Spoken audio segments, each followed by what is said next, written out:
আসসালামু আলাইকুম। আমি আজকে পিৎজা বানাবো বাসায়। কিভাবে বানাই সেটাই দেখাবো, খুব ইজি ভাবে বাসা জিনিসপত্র দিয়ে।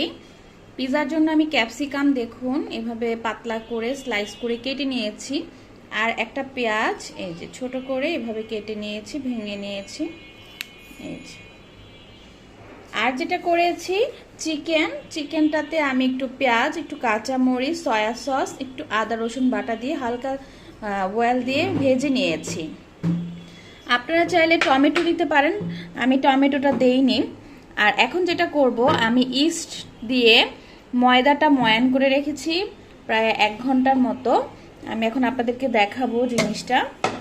আপনাদের যদি মনে হয় যে কিভাবে ইস্ট অ্যাক্টিভ করতে হয়, কিভাবে আপনার ময়ানটা করতে হয় সেটা আপনারা দেখতে চান, তাহলে অবশ্যই আমাকে জানাবেন, আমি আপনাদেরকে পরবর্তী ভিডিওতে অবশ্যই করে দেখাবো। আমি যেটা করেছি, 2 চামচ ইস্ট আধা ঘন্টার মতো ভিজিয়ে রেখে তারপর এখানে আপনার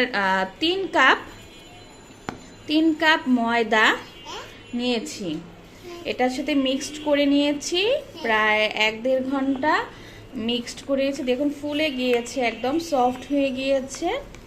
আমি এটা দিয়ে পিৎজা বানাবো। চলুন তাহলে দেখুন, এটা আমি বেলে নিচ্ছি। এখানে যে জিনিসটা হয়েছে, আমি এটার যে গুঁড়াগুলো ছিল ময়ান করার সময় ওটা ইউজ করেছি, যে কারণে এখানে একটু দানা দানা রয়ে গিয়েছে। আপনারা চাইলে আলাদা ময়দা ইউজ করতে পারেন, কারণ হচ্ছে এটা একদম নরম হয়ে গিয়েছে, তো অনেক সময় বেলা যায় না, সে কারণে একটু ময়দা দেওয়া লাগে। দেখুন আমি ওভেনের যে প্লেট, এটার মধ্যে রুটিটা বেলে রেখেছি। রুটির পুরোটা হচ্ছে এরকম, আপনারা চাইলে আরো পাতলা করতে পারেন। এখন আমি যেটা করব, কাটা চামচ দিয়ে ঠিক এইভাবে করে নিচ্ছি।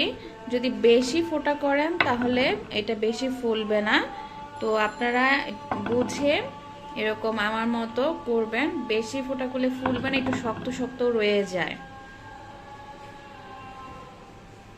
পিৎজা আসলে আমার মেয়ের খুব পছন্দ।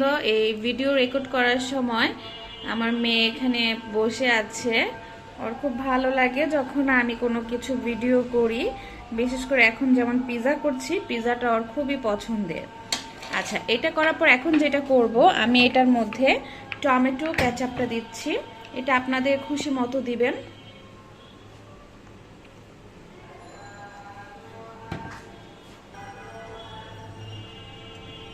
এটা হাত দিয়ে বা চামচের সাহায্যে এটাকে মিক্সড করে নেবেন, পুরা এটাতে মাখিয়ে নেবেন। দেখুন আমি এখানে টমেটো কেচাপটা করে দিয়ে নিয়েছি। এরপর যেটা দিব চিকেনটা আপনারা যেভাবে খুশি রান্না করে নেবেন আপনাদের টেস্ট মতো। তারপরও যদি মনে হয় যে না, আপনাদের জানা দরকার কিভাবে আমি করেছি, তাহলে অবশ্যই এটার ভিডিও আমি আলাদা করে দেখাবো।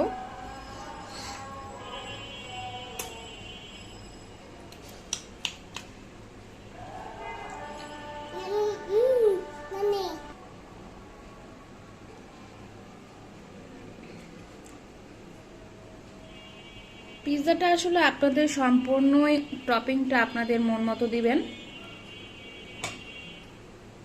আমি এটাতে আজকে টমেটো দিচ্ছি না,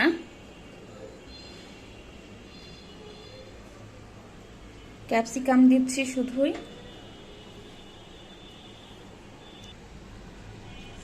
দেখুন এখন আমি যে কাজটা করব, এটার উপরে চিজ দিব। দেখুন আমি এখানে চিজ দিয়েছি, মোজারেলা চিজ গ্রেট করে নিয়েছি। আপনাদের ইচ্ছে মতো চিজটা দিবেন। আমি একটু বেশি চিজ দিয়েছি, কারণ যেহেতু আমার বাচ্চা খাবে আর আমারও খুব পছন্দ। দেখুন মাইক্রোওভেনে এখন আমি পিৎজাটা দিলাম। আমি এখন এটা বেক করব।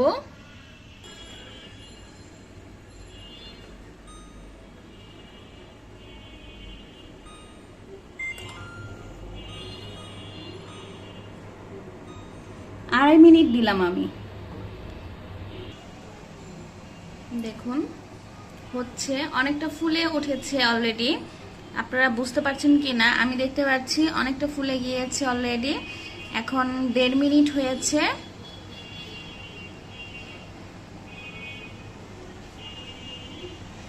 দেখুন খুব ভালো লাগে যখন নিজের রান্নাটা পারফেক্ট হয়, খুবই ভালো ফিল হয়। দেখুন কি পরিমাণ ফুলেছে। দেখুন আমি একটু খুলে দেখলাম যে হয়েছে কিনা, অলমোস্ট হয়ে গিয়েছে। আমি তারপরও 10 সেকেন্ড আরেকটু করব। 2 মিনিটে হয়ে গিয়েছে আমার পিৎজাটা। দেখুন খুবই সফট, ইয়ামি। আপনারা অবশ্যই বাসায় এটা রান্না করবেন। এটা চাইলে চুলাও করতে পারেন, ইনশাল্লাহ আমি পরবর্তী কোনো ভিডিওতে চুলায় করা দেখাবো। আমার ভিডিওটা যদি ভালো লাগে তাহলে অবশ্যই সাবস্ক্রাইব করবেন, লাইক দিবেন, কমেন্ট দিবেন, এবং আমি যেভাবে রান্না করেছি সেভাবে করে খেয়ে টেস্ট করবেন, টেস্ট করে জানাবেন। ঠিক আছে, সবাই ভালো থাকুন, সুস্থ থাকুন।